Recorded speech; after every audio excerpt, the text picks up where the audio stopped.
আসসালামু আলাইকুম রহমতুল্লাহি বারাকাতু। ওয়ালাইকুম আমরা আসসালাম দেখতে পাই রহমতুল্লাহি যে, বারাকাতুহু। যে সকল দেশের রাজনীতিতে ধর্মতান্ত্রিক বিষয়টি রয়েছে, সে সকল দেশে মেজরিটি ধর্মের বাদে যারা থাকে তারা খুবই অপ্রেসড হয়, অর্থাৎ নিপীড়িত হয়ে থাকে। এমনকি তাদের নিজেদের ধর্মের মানুষজনও খুবই আনফেয়ারলি জাজড হয়ে থাকে। এখন আপনারা যেহেতু একটি ইসলামতান্ত্রিক পলিটিক্যাল পার্টি, অনেকে ভয় পেয়ে থাকে যে আপনাদের ক্ষেত্রেও একই রূপই দেখা যাবে। তো আমার প্রশ্নটি হচ্ছে, আপনি কি মোরাল পুলিশিং কে সাপোর্ট করবেন নাকি এর বিরোধিতা করবেন? এবং যারা মোরাল পুলিশিং করে তাদের প্রতি কি যথাযথ অ্যাকশন নেওয়া হবে? Thank you. ওনার দুটি কনসার্ন উনি রাইজ করেছেন। ফার্স্ট কনসার্ন হচ্ছে দুনিয়ার দিকে তাকালে যে সমস্ত ধর্মতাত্ত্বিক দেশ আছে সেখানে আহ, এক ধরনের চাপাচাপি করা হয় মানুষের উপরে। মানুষ যা চায় তাও মানুষকে ডেলিভারি দেওয়া হয়, মানুষ যা চায় না ওইটাও মানুষকে বাধ্য করা হয়। 2 নম্বর হচ্ছে, বিশেষ করে উনি সেকশন আলাদা করেন নাই, মরাল পুলিশিং এর কথা বলেছেন যে আমরা ক্ষমতায় গেলে ওই রকম মরাল পুলিশিং সিস্টেম চালু হবে কিনা, যেহেতু আমরা একটা ধর্ম based party. True, I agree, কিন্তু ওই দুইটা এগ্রি করি না, ওই দুইটার সাথে আমাদের কমপ্লিট ডিসএগ্রিমেন্ট। ভারত আমাদের প্রতিবেশী দেশ, ওই দেশের কনস্টিটিউশনে বলা হয়েছে যে দেশ হলো তাদের secular. Secular means every religion will preserve the rights to enjoy their own religious freedom. But in fact এটা নেই সেখানে। বরঞ্চ এই কয়েকদিন আগেও দেখেছেন খ্রিস্টান সম্প্রদায়ের লোকদেরকে মব করে হত্যা করা হয়েছে, বাংলাদেশ তার প্রতিবাদ করেছে। এর আগে দেখেছেন অন্যান্য ধর্মাবলম্বী বিশেষ করে মুসলমানদেরকে সেখানে করা হয়েছে। তো কি হলো, সেখানে সংবিধানে তো লেখা আছে, ওই সংবিধান তো ফাংশন করছে না। এটা নির্ভর করে ওই সংবিধানের যারা কাস্টোডিয়ান তারা কেমন, তাদের মানসিকতার উপর নির্ভর করে দেশটা কেমন, সমাজটা কেমন চলবে। ইসলামের ব্যাপারে মরাল পুলিশিং এর কোনো জায়গা নেই।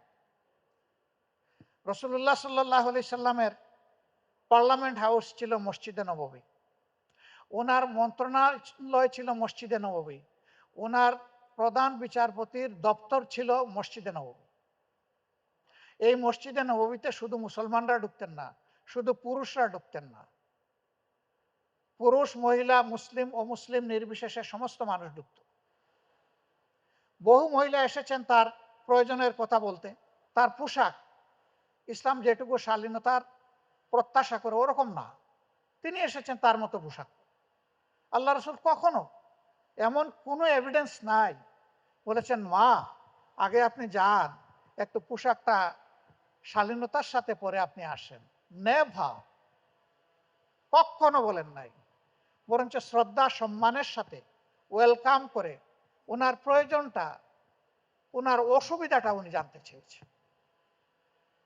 তারপরে তিনি তার অ্যাপ্রোপ্রিয়েট সলিউশন দিয়ে সম্মানের সাথে তাকে বিদায় করেছেন। This is the standard of Islam. অন্য ধর্মের লোকেরা এসেছে তার সাথে সাক্ষাৎ করতে ডেলিগেশন নিয়ে। ইহুদি সম্প্রদায়ের ওই দিন শনিবার ছিল, তারা বলেছে যে আমরা আমাদের উপাসনা করতে চাই, আমাদেরকে কোথায় একটু জায়গা করে দেবেন। রসুল করিম সাল্লাল্লাহু আলাইহি সাল্লাম সাহাবীদেরকে বলছেন, একটা দিকে মসজিদের ভিতরে ইঙ্গিত করে যে এই জায়গাটা ওনাদের জন্য খালি করে দাও, এখানেই তারা উপাসনা করবে। আল্লাহ রসুল বলেন নাই যে এটা অ্যাবসলিউটলি মুসলিমদের জন্য প্রিজার্ভ করা হয়েছে, এখানে তো আপনাদেরকে দিতে পারবো না, আচ্ছা দেখে কোথায় দেওয়া যায়। নো, এখানেই জায়গা করে দিয়েছে। This is the religious harmony of Islam and beauty of Islam. কিন্তু আনফর্চুনেটলি আমরা আমাদের দুর্বলতার কারণে ইসলামের যে বিউটি এটাকে আমরা তুলে ধরতে পারছি না। রিয়েল বিউটি যদি আমরা তুলে ধরতে পারি তাহলে আমাদের পারসেপশনের চাইতে অনেক ঊর্ধ্বে ইসলামের অবস্থা। আমি আমার জীবনের একটা উদাহরণ দেব। 1994 সাল দেশে একটা ডেভাস্টেটিং ফ্লাড হয়েছিল। বিভিন্ন এনজিও এসেছে দেশ বিদেশ থেকে মানুষের পাশে দাঁড়া। এরকম একটা বিদেশি এনজিও আমাকে তাদের সাথে সঙ্গ দেওয়ার জন্য ইনভাইট করলো, আমি গেলাম। সেই টিমে একজন নিউলি কনভার্টেড মুসলিম ছিলেন, তিনি অরিজিনালি জার্মান সিটিজেন, তিনি গর্ডন গিভেন ছিল তার নাম। ইসলাম আসার পরে তার নাম হয়েছে আব্দুল্লাহ ইবন। তো আমাদের নৌকাটা একটা জায়গায় গিয়ে ঠেকে গেছে পলিতে, ওটা আর তীরে বিটছে না। আমরা ইতস্তত করছি যে এই পানি থেকে কিভাবে একটু সামনে নেওয়া যায়। এই লোক জাম দিয়ে পানিতে নেমে গেল, আস্ত একটা চালের বচ্চা 50 কেজির তার পিঠের উপর তুলে নিল। আমরা জাম দিলাম, বললাম আপনি আমাদের গেস্ট, এ বোঝা আমরা টানবো। হাসতে হাসতে বললেন, তোমরা সারা জীবন ছটাক ছটাক মুষ্টি মুষ্টি যা টেনেছো, আমি এখন বস্তা বস্তা টানলেও তার সমান হবে না, আমাকে আমার বস্তাটা টানতে দাও। We became very much excited and impressed. তখন হুড়মুড় করে সবাই লাফালাফি করে নেমে তার সাথে আমরা প্রতিযোগিতা শুরু করলাম। ফেরার পথে তার সাথে একান্তে বসলাম, 1 to 1। আমি জিজ্ঞেস করলাম যে কি জিনিস তোমাকে আকৃষ্ট করলো ইসলামে আসতে। আমাকে সে রিপ্লাই দিল, this is Quran, this is Quran, this is কোরআন। আমি জিজ্ঞেস করলাম কোন মানুষটি এই পথে তোমাকে ইনভাইট করেছে। Again he answer, this is Quran, this is Quran, this is কোরআন। তার মানে কি, আমাদের একটা ব্যর্থতার ইঙ্গিত। সেইটা বলল না যে এই কোরআন অমুক মানুষের মাঝে আমি বাস্তবে দেখে আমি ইসলামে অনুপ্রাণিত হয়েছি, এটা সে আমাকে বলল না। সে বলল সরাসরি আমি কোরআন দেখে অনুপ্রাণিত হয়েছি। This is our failure. ওই বিউটিটা আমাদেরকে ক্রিয়েট করতে হবে, রিফ্লেক্ট করতে হবে। ইসলাম, মাফ করবেন, শুধু মুসলমানদের জন্য আসে নাই। ইসলাম, মাফ করবেন, শুধু মানুষের জন্য আসে নাই। ইসলাম এসেছে আল্লাহ তাআলার সমস্ত ক্রিয়েশনসের মধ্যে ডিসিপ্লিন এস্টাবলিশ করার জন্য। আমরা এটাকে কাট টু সাইজ করে বোতলের ভিতরে ঢুকাই ফেলছি। আমরা কেউ পানি পোড়ার কাপের মধ্যে, কেউ তাবিজের মধ্যে, কেউ ডেইলি না বুঝে তেলাওয়াতের মধ্যে, একটা পর্যায়ে আমরা এটাকে নিয়ে এসেছি। No, it is quite universal এবং up to the last moment of the world. হযরত ঈসা আলাইহিস সালাম একমাত্র মানুষ যিনি দুনিয়ায় দ্বিতীয়বারের মতো ফিরে আসবেন। আর কোনো মানুষ দ্বিতীয়বার দুনিয়ায় ফিরে আসবে না। তিনি আসার পরে দুনিয়া থাকবে মাত্র 40 বছরের পরে শেষ, খতম। তার আসার, তার আগমনেই সংবাদ দিবে যে দুনিয়ার 40 বছর তৈরি হয়ে যাও। এই ইসলাম যতদিন পর্যন্ত তার সামগ্রিকতা ধারণ করেছে, শুধু মুসলমান না, সারা বিশ্ব মানবতা এখান থেকে উপকৃত হয়েছে। আর যখন সে নিজেকে কনজারভেটিভ এবং ন্যারো করে ফেলেছে, সে দুনিয়াকে বঞ্চিত করেছে, মানবতাকে বঞ্চিত করেছে এবং মুসলমানদের উপর জুলুমের দুয়ার খুলে দিয়েছে। আমরা আল্লাহর কাছে চাই আমরা যেন ইসলামকে তার রিয়েল স্ট্যান্ডার্ডে অনুধাবন করতে পারি এবং এদেশের নাগরিকরাও যেন অনুধাবন করতে পারে সেই বিষয়টা। এখন কথা আসে যে অন্য ধর্মের যারা, তাদের কি হবে? ইয়েস, তাদেরও রাইটস আছে, তাদেরও ধর্মের উৎকর্ষের জন্য, যেহেতু তারাও রাষ্ট্রের নাগরিক, যেহেতু তারাও রাষ্ট্রকে ট্যাক্স দিবে, অবশ্যই তাদের অধিকার আছে, ওই অংশটা তারা অবশ্যই পাবে, এ ব্যাপারে কোনো সন্দেহ নেই। মেনশনেবলি আমাদের ব্যাপারে একটা মিসপারসেপশন ক্রিয়েট করা হয়েছে যে অমুসলিমরা আমাদের হাতে অনিরাপদ। আমরা কাউকে অমুসলিম বলি না, আমরা বলি সকল ধর্মের মানুষ। We respect every religion. এই জায়গাটায় আমরা যে কথাটা বলতে চাই, জামাতে ইসলামী সর্বাত্মক চেষ্টা করে বিশেষভাবে যারা অন্য ধর্মের মানুষ তাদের উপরে কোনো ধরনের অন্যায় আচরণ না করা। একটা হাদিসকে আমরা খুব ভয় করি। আল্লাহ রসুল বলেছেন, মুসলমানরা যেখানে সংখ্যাগরিষ্ঠ হবে সেখানে অন্য ধর্মের মানুষেরা তাদের কাছে আমানত থাকবে।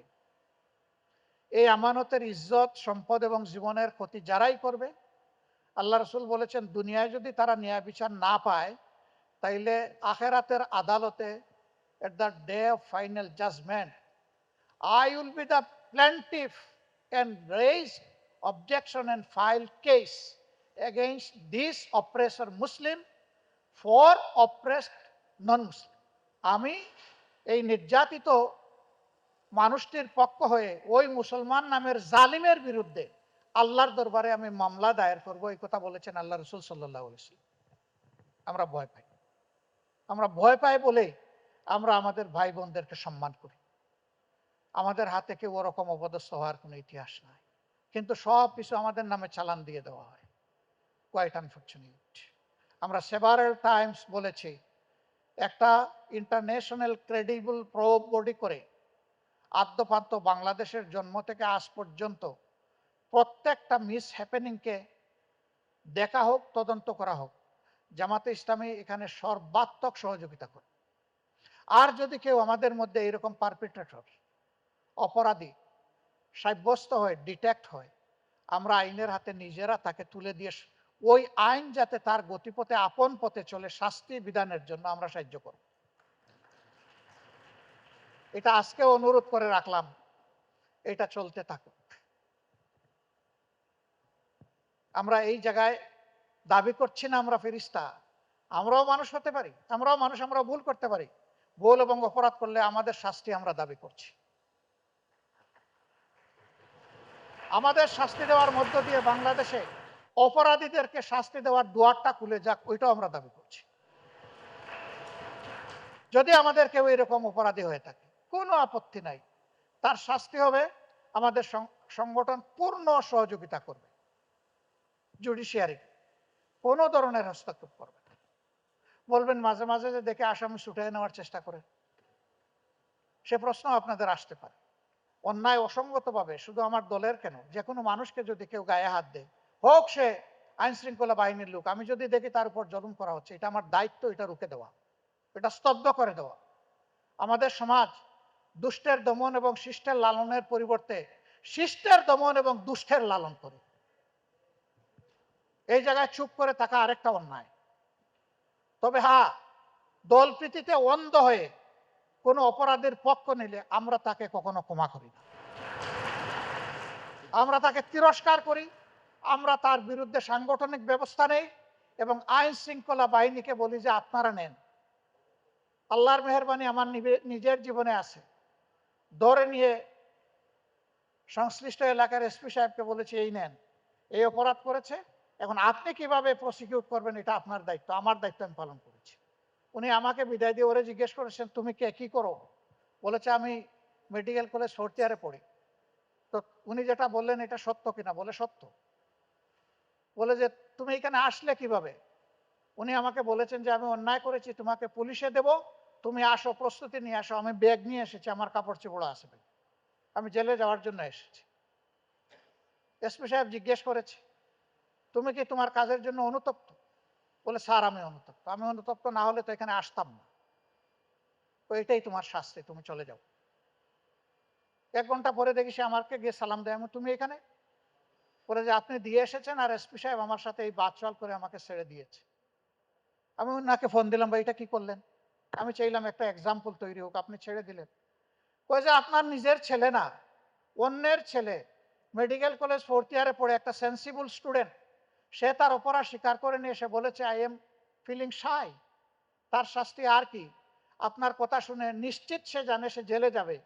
বাবাকেও মানুষ সম্মান করে না আজকাল, আপনাকে সম্মান করেছে, আপনি আর কি শাস্তি চান এই ছেলের জন্য? আমি বললাম এটা আপনার উদারতা, কিন্তু আমি আপনার কাছে এটি চাইনি, আমি চেয়েছিলাম তার উপরে আইন ইম্পোজ হোক। বললো এটাও আপনার উদারতা, আপনি যেটা চেয়েছেন। এই ছেলে আলহামদুলিল্লাহ পরে এতই পরিশীলিত হয়ে গেল যে তারে নিয়ে আমরা গর্ব করতাম। তো আইনের হাতে তুলে দিলে কেউ ছোট হয় না, আইনের হাতে তুলে দিলে আল্লাহ মর্যাদা বাড়ায় দেয়। আমরা সেই কাজটা করব, ভয় পাবেন না। আমরা যে সমাজ করব, কোনো নাগরিককে কারো ব্যাপারে মরাল পুলিশিং এর দায়িত্ব দেওয়া হবে। পুলিশ পুলিশ, এর বাইরে আবার মরাল পুলিশিং, কনস্টিটিউশনাল এবং ইনস্টিটিউশনাল পুলিশ ছাড়া আর কোন পুলিশ থাকবে না ইনশাআল্লাহ। ওরকম কেউ আচরণ করলে তাদের আমরা শুধু হাত ধরবো না, প্রয়োজনে গলাও ধরবো।